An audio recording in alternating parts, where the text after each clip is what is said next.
Football সবচেয়ে বেশি জনপ্রিয়, তাকে না? দেশের ক্রিকেটের অবস্থা একদমই ভালো না। ক্রিকেটাররা কি মানসিকভাবে পিছিয়ে পড়ছেন? তামিম ইকবাল ঢাল হয়ে দাঁড়ালেন, শান্ত লিটন সৌম্যদের সাহস দিলেন।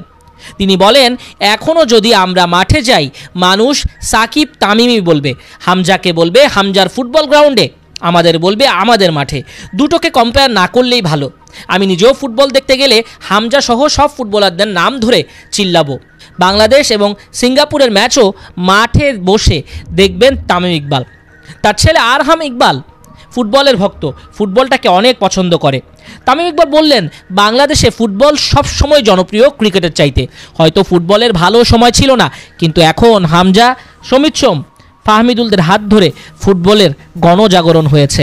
তামিম ইকবাল বললেন, প্রতিটা স্পোর্টসেরই ভালো খারাপ সময় যায়, ধৈর্য ধরে সাপোর্ট করতে হয়। সমর্থকদের সাপোর্ট ছাড়া ক্রিকেটাররা, ফুটবলাররা এগিয়ে যেতে পারে না, পেছনে পড়ে যায়। তাই তো সবাইকে ধৈর্য ধরতে বললেন। ক্রিকেট আবারও আগের জায়গায় যাবে। তামিম ইকবাল আশ্বস্ত করলেন, বাংলাদেশের ক্রিকেট আবারও শক্তিশালী হয়ে ফিরবে। লিটন, সৌম্য, শান্ত, তাহিদ হৃদয়, তাসকিনরা আবারও দেশের হয়ে লড়বে দুর্দান্তভাবে, বাংলাদেশের মর্যাদা উঁচুতে নিবে। তামিম ইকবাল ব্যক্তিগতভাবে এখন আর ক্রিকেট খেলেন না, শরীরও সায় দেয় না। তবে বিসিবি কর্তা হয়ে আসবেন তামিম ইকবাল, এটাই জল্পনা কল্পনা। যবে থেকে আসবেন সেদিন থেকে ক্রিকেটের জন্য কাজ করবেন, এমনটাই প্রত্যাশা তামিম ভক্তদের, সেই সাথে দেশের ক্রিকেট প্রেমীদের।